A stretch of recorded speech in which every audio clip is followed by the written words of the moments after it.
The stars were quiet, and the void stretched like a black ocean with no end, and in that endless ocean a small alien scout ship drifted through the shadows, searching for signs of human growth, and the crew thought the mission would be simple and uneventful, because to them Earth was just another young world with no power compared to the mighty empires of the galaxy, and so the crew relaxed and expected nothing more than silence, yet the silence soon turned into something else. The sensors of the scout picked up strange signals rising from the blue planet, and the captain leaned forward with narrow eyes and said the humans are sending energy across their land in patterns too strong for a primitive species. And the crew began to trace the patterns, and what they saw on their screens made their hearts tremble, because they saw lights of industry that burned day and night without pause, and the lines of factories stretched across valleys and mountains and rivers like veins of fire and steel, and every corner of the human world seemed alive with production.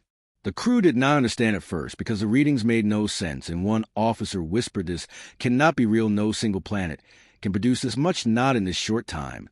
And yet the numbers kept rising, and the machines of humans seemed to breathe like living beasts, never resting, never slowing. And every moment more ships were being made, more weapons were rolling off endless lines, and more parts were stacked higher than mountains. The captain ordered the ship closer, and through the dark glass they saw massive factories glowing brighter than cities, each one larger than their entire capital complexes. And inside those structures rivers of molten metal poured into shapes, and machines carried thousands of components and placed them together with mechanical arms. And it was like watching the birth of war itself, because every spark carried the promise of fire, and every line carried the echo of thunder waiting to break. The scout crew began to argue, and one said it is impossible, and another said maybe the humans have help from some hidden ally, and a third said no, this is not help, this is hunger, this is human will. And they watched as cargo ships rose from Earth one after another, each filled with crates, each crate filled with weapons or engines or fuel, and the stream of ships never ended, as if the planet itself had become a giant heart beating out fleets instead of blood. The galaxy had always believed Earth was weak because the humans were young compared to the elder species, and their fleets were small in number, and their colonies few and fragile, but now that image began to shatter because the reality before the scout was too strong to deny the humans had something no empire had ever seen. They had endless production power, and that power was alive right now. The scout captain hesitated and said, "We must send word to the council," and the crew nodded with fear, because they knew if humans could build this much, then the balance of power in the galaxy was already broken. And as they prepared the transmission, they saw even more strange activity, because the humans were not only building on Earth, they were building in orbit and on the moon, and even on Mars, and every surface was being transformed into a workshop, a forge, a place of creation and destruction mixed together. The officer at the console said, "Captain, we cannot even count their factories, because when we finish counting one set, another set appears. And when we measure one city, another city doubles in size overnight. It is like they grow faster than numbers can follow." And the captain felt cold for first time in years, and said, "Then we must warn the others before it is too late." The message began to stream through the dark, but even as it left the scout, a strange signal struck the ship, and the crew turned in alarm because a human satellite had locked onto them, and they had not expected humans to notice them. So quickly, yet the humans did, and the alien crew knew they had only seconds before interception, and the captain shouted, "Finish the message," and the console sparked as the signal raced through the void carrying fragments of fear and fragments of truth. Through the windows, the scout crew saw something approaching fast, something massive with engines burning blue and red, and the officer whispered, "It is not possible. They already have warships in orbit." And the captain said, "No, these are not just warships. These are carriers of machines. Look at their cargo. Look at the lines of drones and fighters ready to release at any moment." And the crew realized the humans had placed traps in space waiting for intruders, and they were the intruders. The ship shook as a warning beam struck their hull, and the alien captain shouted of aid, but the humans did not fire to kill. They only blocked the path, and they released drones that circled the scout like hawks around a weak prey, and the alien crew felt smaller than ever as they stared into the cold lenses of machines made by hands that never rested and never stopped building. And the captain whispered to himself, "The galaxy does not know the truth, and when it learns, it will tremble." Inside the human control center far below, operators watched the intruding scout on their screens, and they spoke calmly with no fear, because they knew the intruder could not escape the net. And one human officer said, "They came to watch us, let them watch, but only what we allow," and another answered, "Yes, let them see only a fraction of what we can do." so that when the time comes they will not understand how deep our power runs. Above in the trap scout, the alien captain saw the drones escorting them away from Earth, but the damage was done because the incomplete message had already flown into the void, carrying warnings to the Council and carrying seeds of panic. And though the scout would be taken to fear, had already escaped and would spread like fire across the stars. The captain leaned back with eyes wide and said the humans are not weak, the humans are not small. They are something new. They are something endless, and the crew sat in silence as the human ships closed in, and they knew their fate was sealed, yet even as fear gripped them, their minds could not stop repeating the same thought: if Earth can build this much now, what will it build tomorrow? And so the first discovery of human endless production began not with fire, not with war, but with silence and shock and fear in the heart of those who thought themselves stronger.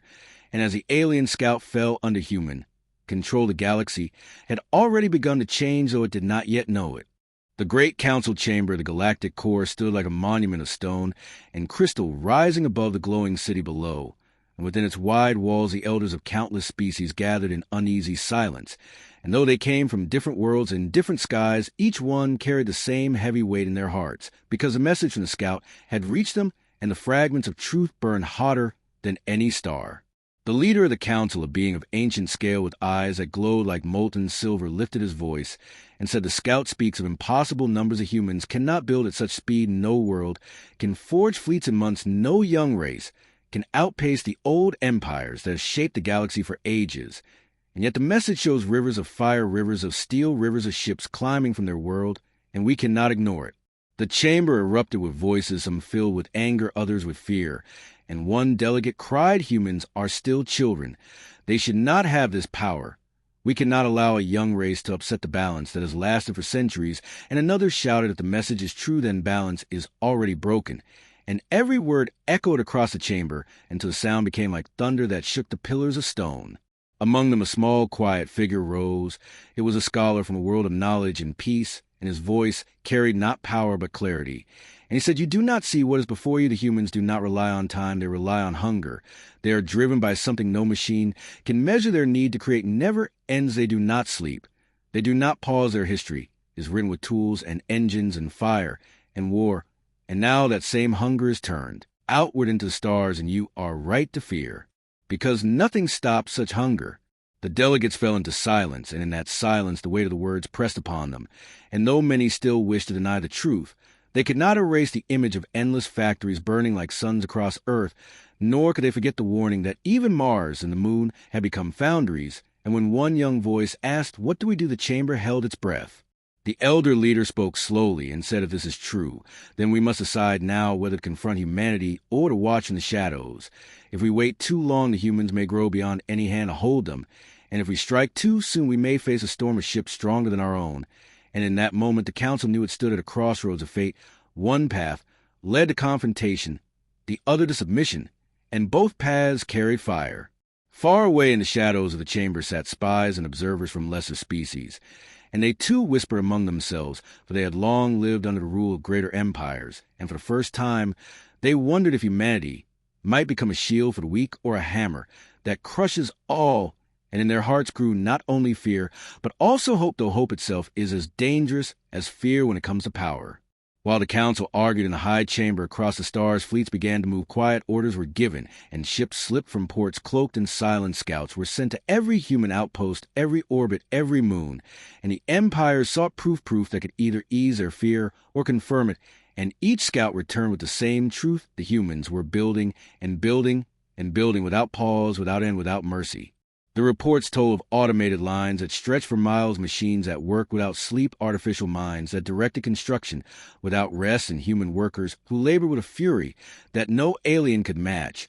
And the reports told of carriers that rose from the earth like mountains of steel, each one larger than the fleets of entire empires. And inside them were drones, fighters, tanks, cannons, and endless parts for war. The council grew restless, and one warlord slammed his claws upon the stone and roared, "We must strike them now, before they rise higher, before they spread beyond control." But another rose with calm voice and said, "Strike if you wish, but know this: if we strike and fail, then all the galaxy will fall, because nothing spreads faster than human revenge, and their hunger will turn into fire that no star can put out." And at these words silence again filled the air. In that silence, a new idea crept in the mind of the leaders, an idea whispered at first, then spoken louder. What if humanity could be used? What if their endless power could serve the council, if guided, if restrained and controlled? And some nodded at this thought, but others shook their heads and said, no, you cannot control a storm, you cannot chain a fire, and to attempt it will only burn us all. Meanwhile, on Earth, the humans knew of the Watchers, they knew of the eyes in the sky, and they allowed them to see only what they wished to reveal, factories that seemed vast, but not infinite, fleets that seemed large, but not countless, for behind the curtain, behind the false walls, hidden deep in the void, their true power was even greater.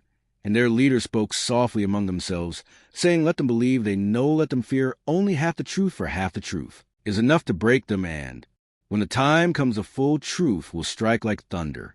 The council, sensing its weakness, began to fracture allies, turn against allies, some called for war, some for alliance, some for retreat, and in that fracture seeds of chaos grew, and the smaller species began to whisper to humanity in secret, sending messages, offering friendship, offering trade, offering knowledge, because they saw in the humans not only danger but opportunity. And so the galaxy began to split into two, as those who fear humanity and those who hope to use them. Yet in both sides ran the same truth, that nothing could stop the rise of Earth, nothing could erase the hunger of man, nothing could undo the factories once they were born. As the council chamber darkened at the end of his long debate, the elder leader spoke a final word. He said, watch them, always watch them, never turn your eyes away, because the moment you do, they will rise higher than you can imagine. And when they rise, they will not ask for permission, they will not ask for peace, they will simply be, and their being will reshape the galaxy forever. The delegates left with heavy hearts, and the chamber grew empty. But the silence it left behind was not peace. It was the silence of storm clouds gathering before the thunder, the silence of the deep ocean, before a wave rises and breaks across the land. And though the council did not know when or how the wave would come, they all knew it was already forming, and its name was humanity. And in the cold shadows beyond the chamber, a single message was carried by a hidden agent to Earth, a message that said they fear you and they cannot decide, they're divided, and it is a time to prepare.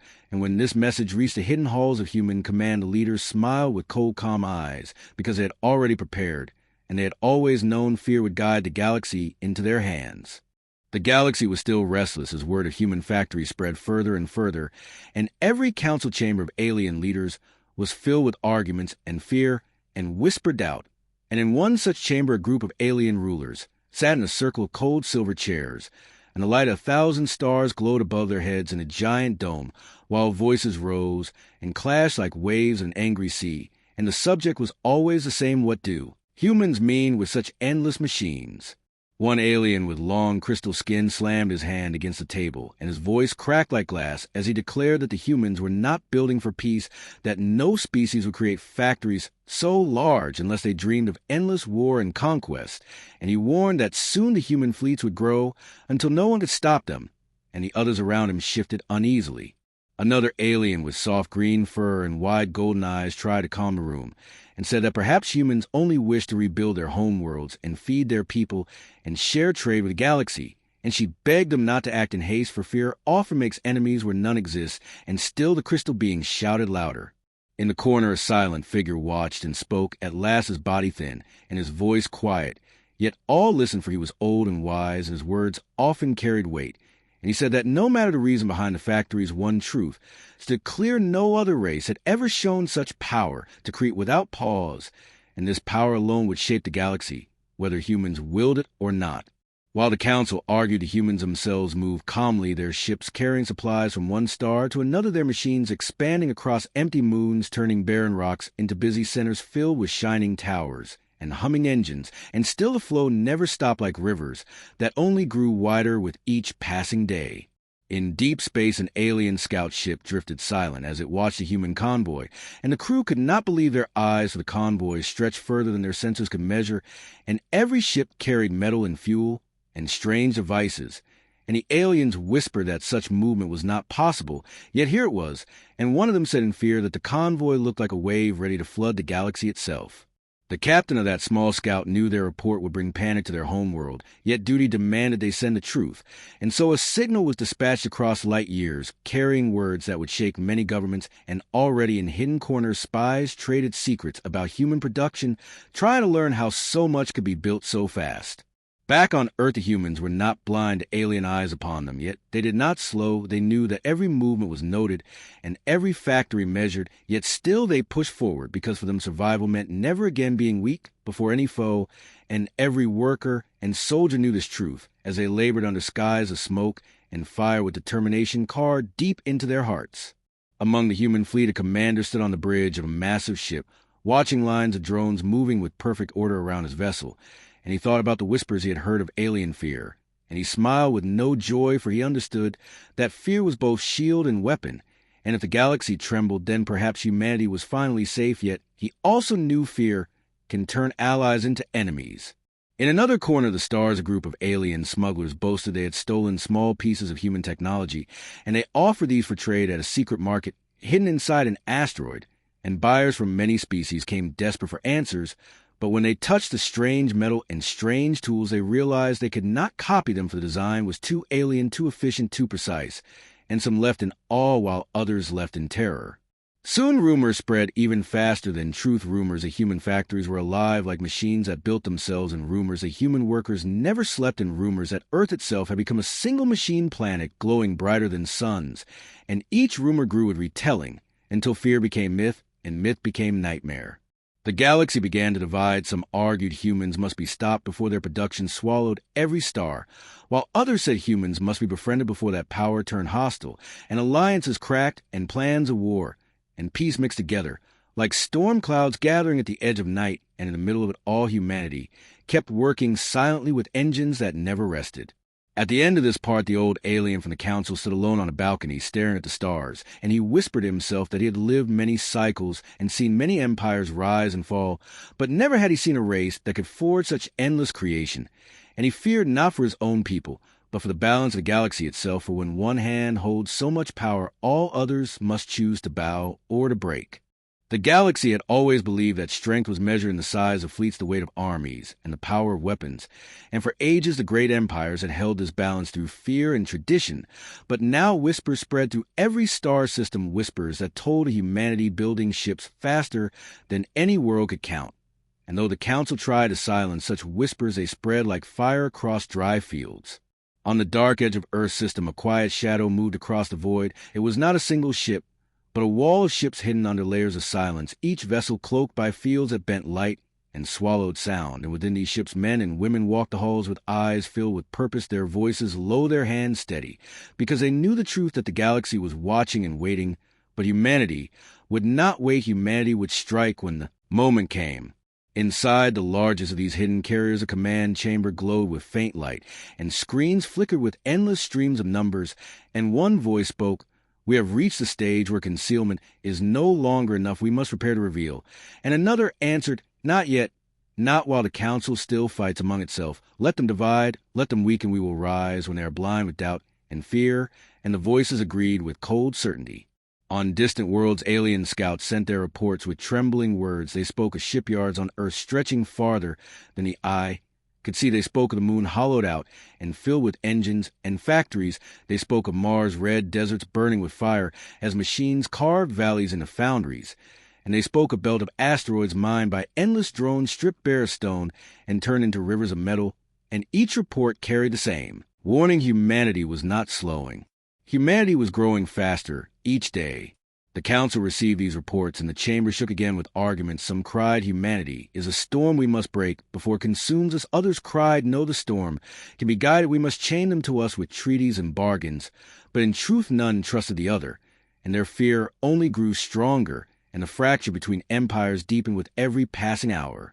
Far away on a minor world, a gathering of lesser species met in secret in hidden caves carved deep under stone, and they whispered to one another. They said, the empires have ruled us for centuries with iron chains, but now there's a chance a new power rises that might free us. And though they feared humanity's hunger, they also dreamed that humans might turn their endless power against the old rulers. And so they sent secret envoys to Earth offering knowledge of hidden routes, offering safe harbors, offering loyalty in exchange for protection. Back on Earth, those envoys were received with calm smiles. The humans listened, they took the gifts, they nodded with understanding. But in their minds, they already knew the truth. They did not need maps, they did not need safe harbors, they did not need loyalty offered in fear, because their own reach was already expanding faster than any alliance could follow, but they accepted the offers to sow deeper divisions among the galaxy. Meanwhile, the hidden armada grew. The ships built in silence, were tested in silence. Their engines roared only in empty void far from curious eyes. Their weapons fired only into the darkness where no watcher could see. But the humans recorded every trial, every shot, every maneuver until perfection was reached. And once perfection was reached, they built more and more and more, because to humanity enough was never enough, and their hunger for creation knew no limit. One night on a quiet colony whirled a scout ship. Returned broken, half torn by unseen fire, the crew half dead, their voices weak. Yet their words clear. They had found something vast beyond the asteroid belt, something that should not exist. They spoke of shadows moving larger than any fleet they had ever seen. And they swore the ships bore the mark of Earth before they died, with fear still in their eyes. This report reached the council like a blade to the heart, and silence spread to the chamber. None wished to believe it. Yet all knew it was true, for no scout had ever spoken with such terror and lived long enough to carry the message. And in that silence, the elder leader said, "It is too late. Humanity has already risen." But even as fear spread across the council, Earth itself remained calm. Its skies filled with ships, rising one after another, its cities glowing with endless factories, its workers tireless, its machines unbroken, and its leaders watched the stars with eyes sharp as steel. And one said, "They still argue, they still fight, they still hope to control us. But they cannot even control themselves, and when the moment comes, it will fall not because of our strength alone, but because of their weakness." Among the lesser species, hidden voices grew louder. They began to send not only gifts, but also spies. They whispered, "Humanity will free us, humanity will rise." And they spread these words among the oppressed and the slaves. And though many feared to hope, others began to prepare to rebel, for they saw in the humans a symbol of fire that could burn the chains that bound them. Yet deep in the hidden chambers of human command, the leaders spoke of these whispers, and one said, "They believe we will free them, but they do not understand we will not free them out of kindness. We will free them only if it serves our path." And another answered, "Let them believe in us, let them worship the idea of us, because belief is a weapon sharper than any blade, and when the time comes we will wield it."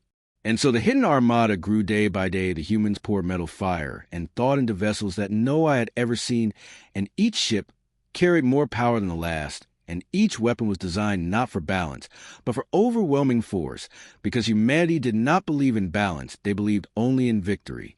At the edge of the system, where the void was darker than night itself, the first great armada floated silent, a swarm of ships stretching farther than any eye could see, their black hulls gleaming faintly, their engines quiet, their weapons waiting.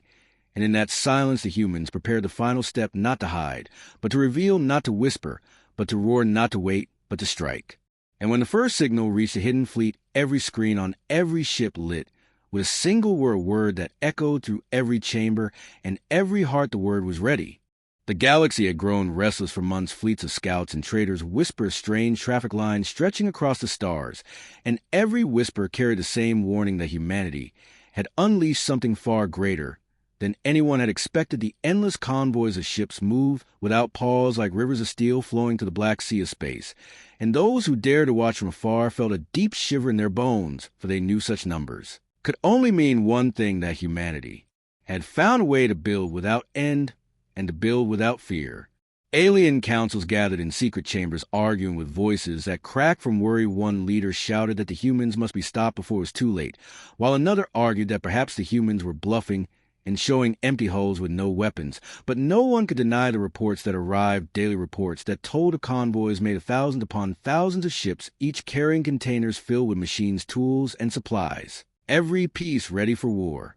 Still the convoys did not roar with engines of chaos. They moved with eerie calm, a discipline that unnerved the galaxy even more, for any species that could move fleets so vast without confusion or failure showed not only strength, but unity, and unity was a weapon more dangerous than any cannon or beam. In the cold chambers of the Archon Dominion, the High Chancellor spoke softly, yet his words struck harder than any shout. He told his people that humanity was no longer a young race playing with fragile toys. They had become something else, something that forged destiny with fire and steel. And if left unchecked, they would shape the galaxy to their will. Far away on a lonely outpost station, a young alien guard watched the human convoys pass through the edge of his system. And though he was trained never to fear, he felt his skin crawl as thousands of glowing engines painted trails across the void. He whispered to his commander, asking if this was an invasion, and the commander replied that it was worse, for this was preparation. Meanwhile, on Earth and its colonies of factories did not sleep. Day and night merged into one constant rhythm. The hammering, the cutting, the welding, the assembling, all of it beat like a great heart. And that heart never missed a beat. One human engineer described it in simple words, saying that they were building a future, not just ships for battle, but a foundation that no one could break. This endless creation was not limited to warships. Humanity also built drones, supply carriers, harvesters, medical vessels, repair ships, and more, each part a piece of the great puzzle. And when aliens spied on these works, they realized the scale was beyond imagination, for it was not only war they saw, but an entire system of survival, self-sustaining and unstoppable. The suspense across the galaxy deepened. Some species began to prepare their defenses, others tried to form alliances, and a few whispered about surrendering before the first shot was ever fired, because the silence of the convoys was more frightening than any fleet that came screaming into battle. For silence carried purpose, and that purpose was hidden from them all. Within the core human leadership, the generals and builders met in vast chambers lit by screens filled with star maps and progress reports. They spoke little, wasting no time, for every word carried weight. One general explained that patience was their greatest weapon, and another replied that endurance was their shield. Together they nodded, for they understood what the galaxy did not, that the convoys were not only for war, but also for proving that humanity could outlast any storm. Aliens tried sabotage. They sent spies to slip into the human lines, yet none returned. Some said they were captured, others claimed they vanished into the endless lines of ships, but all agreed the humans guarded their work with eyes that never closed. At the same time, whispers grew among alien civilians who looked at the sky and wondered if humanity would come for them. Some prayed for mercy, others demanded protection from their rulers. But their rulers had no answers, for what protection could stand against an enemy that never stopped building? Tension built higher when entire sectors reported seeing convoys so large that stars were hidden behind the shadows of ships. The light of suns dimmed as humanity's endless work moved across the void, and many alien hearts broke as they realized that this was no illusion, no trick, no false display. This was real. In hushed meetings, some leaders begged for negotiation, yet none dared to send envoys for fear that humanity would take such actions as weakness and strike harder. Still others suggested striking first, but fear froze their hands. To strike meant to awaken a giant already standing tall. Through all this, humanity remained silent. No threats, no declarations, no taunts, only action, only movement, only the constant rhythm of creation, like a drumbeat in the dark. And with every beat the galaxy trembled. And yet, unknown to the galaxy, the convoys were not even the final step. They were only the beginning. They were the veins carrying lifeblood to something far greater, something hidden, something that would reveal itself soon. The galaxy did not know when it would come, but they felt it in their bones like thunder rolling before the storm, and the fear of the unknown grew stronger than the fear of war. As the convoys stretched farther and farther, humanity's shadow fell across more stars, and each shadow whispered the same truth, that nothing could stop what was coming, nothing could halt the power of a race that built without rest. And so the part ended with the galaxy watching, waiting, and fearing as the convoys moved like endless rivers across the stars, while humanity prepared for the moment when silence would break. The galaxy trembled as humanity's endless convoys reached deeper into the stars, for while they had remained silent for long, their silence now broke as the first clash came like lightning across a dark sky, and every watching world held its breath, for none knew if this moment would mark the fall of empires or the birth of a new order. It began when a proud alien fleet of the Circuit Dominion moved to intercept one of the human convoys. The Circuit were a warrior race with sharp scales across their skin and a long history of conquest. They believed themselves chosen by destiny to dominate, and they could not accept the sight of humanity moving unchecked across their border. Their High Lord declared that no line of ships would cross without his permission, and so he sent a fleet of 500 warships to show his power. The human convoy was vast, stretching like a ribbon of steel and light across the stars, and yet it did not falter when the Circuit fleet blocked its path. The human ships simply slowed their movement, not retreating, not firing, not breaking formation. The Circuit commander sneered at what he thought was fear, but those who studied humanity would later say it was not fear at all, but patience. The Circuit fired first their cannons, spitting fire across the void. Their beams struck against the shields of the human carriers, and sparks of energy bloomed like stars reborn. Yet still the convoy did not respond. Still it moved with the same calm rhythm, as if the attack had never come. Anger filled the Circuit commander. He roared to his warriors and ordered a full strike. Hundreds of warships unleashed their fury, tearing the darkness with light. But then at last the humans replied, and the galaxy would never forget what followed. From the convoy rose ships unlike any the circuit had seen. Heavy carriers open their hulls and unleash swarms of drones, machines of steel wings and blazing eyes. They flew in perfect formation, like living storms, their numbers so vast that the circuit began to panic, for every drone carried a power to cut, tear, and burn. The circuit fleet fought with fire and rage, but rage was nothing before endless precision. Human drones moved with a cold grace. Each strike measured, each motion perfect. Their beams cut through circuit armor. Their missiles struck without fail, and the circuit fleet found itself drowning in a sea of metal wings. Yet worse than the drones were the human warships hidden among the convoy. Until now silent, they revealed themselves as massive giants of steel, with weapons glowing across their sides. Each blast they unleashed shattered circuit ships in bursts of fire. Whole squadrons vanished in moments. The pride of the circuit dominion burned like paper in the wind. The commander screamed for retreat, but retreat came too late. The drone swarmed his flagship, tearing through shield and armor. His ship cracked apart, spilling fire and bodies into the void. The last thing he saw before darkness claimed him was the endless line of human ships, still moving, still steady, as if nothing had changed. News of the clash spread faster than light across the galaxy. Whispers turned to shouts, fear turned to panic. The circuit, who had once boasted of endless victory, now lay broken and humiliated. Their fleets shattered, their pride gone, and the galaxy understood that humanity's silence had been no weakness, it had been warning. Alien councils gathered in emergency halls. Leaders with shaking voices demanded answers. What was humanity planning? Were these convoys building towards something greater? Were these drones only the first wave of a storm more terrible than any before?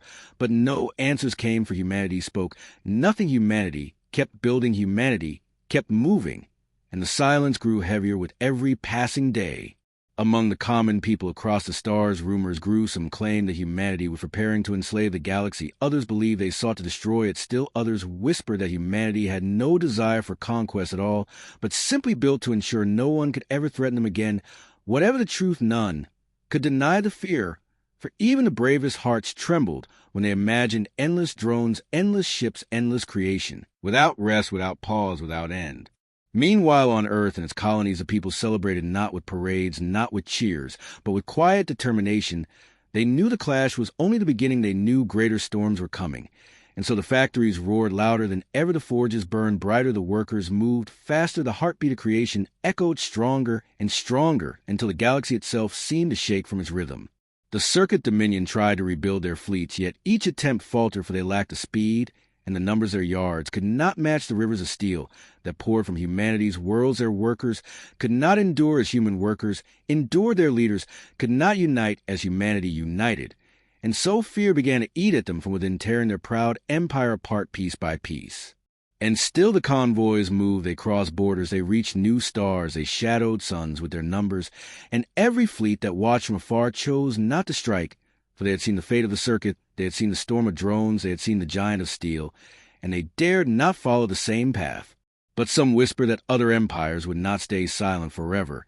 They said the galaxy was gathering its strength, that the greatest powers would soon unite in one vast armada to face humanity together, for no single empire could stand alone against such power. If war was coming, it would be the war to end all wars, and in that war the galaxy itself might burn. Yet through all the fear, one truth stood clear: humanity was no longer the weak young race that once begged for survival. They had become something new, something vast, something that built without end, and no force could stop the flow of their creation. And so Part 6 ended with the galaxy standing at the edge of a storm, knowing that the first clash had already come, and fearing the greater battles that were still waiting in the shadows. The galaxy was restless and afraid, for the circuit had been defeated in a single clash, and their once proud fleets were now scattered ruins, drifting in silence, their screams now echoes in the void. And though the other empires had watched in silence, they could no longer hide behind that silence, for if humanity's endless production kept growing, then no wall of stars, no fortress, no fleet would hold. So the great powers called their councils, and in vast chambers of crystal and iron their rulers gathered. Some came in anger, some in fear, and some in cold calculation, but all carried the same thought, that only together could they resist the tide, for alone each empire was weak against the endless creation of humanity. The Corlith brought their ancient wisdom, their ships shaped like blades of light. The Varen brought their swarms of living machines, creatures of metal and flesh woven together by dark science. The Ralith brought their war titans, enormous construct of stone and fire older than their own memory. And the Kyther brought their cloaked fleet ships that could vanish from sight and strike like shadows, all of them sworn rivals, all of them drenched in old blood feuds, but for the first time they stood, side by side for fear of humanity, was stronger than hate of one another. Their plan was bold. They would gather one armada so vast that even humanity's endless rivers of drones could not hold against it. They would cut off the convoys before they spread farther. They would strike at the hard human fleets and show the galaxy that this storm could be broken. Yet even as they plotted, humanity continued in silence. The convoys never stopped, the forges never slept, the drones never ceased pouring into space like rivers of steel and fire. And still humanity spoke no word of threat, no word of peace, only silence like a mountain unmoving while the winds howled. The armada gathered in secret, though no secret could remain hidden for long in the endless dark. And when it was ready, the galaxy gasped, for never had so many ships gathered in one place, millions of vessels from 100 worlds linked by fear and desperation, their engines lighting the stars, their weapons enough to shatter moons. They believed themselves ready. They believed no force could match this. They launched with cries of courage, their fleet spreading across the void toward the heart of a human convoy. So vast it blotted out starlight, the alien commanders swore this would be the moment humanity would be humbled, this would be the strike that ended their rise. But when they reached the convoy, they saw no fear. Instead, they saw order, endless order. The ships moved in calm rhythm. The drones waited in silence. The human warships drifted like giants at rest. And in that moment, a whisper of doubt passed through the alien ranks, for they remembered the circuit, and they remembered what silence had hidden before. The armada fired first again, and the void lit with fire beams tore across human shields, missiles burned against armor hulls. Whole carriers shook under the storm, yet they did not fall, they did not scatter, and then came the reply. From the convoy rose not only drones, but machines larger than the galaxies had ever seen, titanic constructs shaped like cities of steel that unfolded their wings and revealed weapons that burned brighter than suns. A galaxy had thought humanity built only fleets, but they had built more. They had built moving fortresses, each one a world of fire, each one a factory of endless birth. And as they awakened, the void trembled. The drones came not in thousands, not in millions, but in waves that seemed without end. They spilled from the fortresses like oceans of metal, each carrying death with precision. The alien armada fought with all its fury, the coreless ships, slicing through drones with beams of light, the varying creatures tearing swarms apart, the Rala Titans, smashing through warships with their colossal fists, and the Kyther shadows striking from unseen angles. Yet for every drone destroyed, 10 more appeared. For every ship burned, 100 more pressed forward, and the silence of humanity's endless creation crushed their courage. Hours past, battles raged across stars, but the armada began to crack, ships burning, commanders screaming, worlds watching in horror. The titans of the Rala fell one by one, torn apart by fortress cannons. The living machines of the Varen shrieked. As they were overwhelmed, the shadow fleets of the Kyther found no safety, for the drones adapted to their cloaks. The blade ships of the Corliss shattered under volleys of fire, and still the human convoys moved forward, calm, unbroken, steady. In the midst of chaos, alien leaders sent desperate messages to one another, crying that the fight was lost, that the endless tide could not be stopped. Some called for retreat, others for surrender, others for one final suicidal charge. Yet no choice mattered, for the tide had already swept them away. The galaxy's greatest armada shattered in flame, leaving wreckage across endless space. And once again humanity moved forward, as if nothing had changed. Their ships unharmed, their forges unbroken, their silence louder than any war cry. Across the stars, despair grew. The people of alien worlds looked to their leaders and saw only failure. They asked, how can we fight endless creation? How can we survive when they build faster than we destroy? When they rise stronger than we fall? When they move without fear, without rest, without limit? But in secret, some whispered another thought. Perhaps humanity did not seek conquest. Perhaps this endless power was not for war, but for survival itself. Perhaps humanity built not to destroy, but to endure, to outlast every storm, every empire, every age, until only their silence remained. And so Part 7 closed, the galaxy broken, and terrified, their last gamble lost, their hopes scattered like ashes in the wind, while humanity continued forward, calm, silent, and unending, a storm that no force could resist, a silence that no voice could break.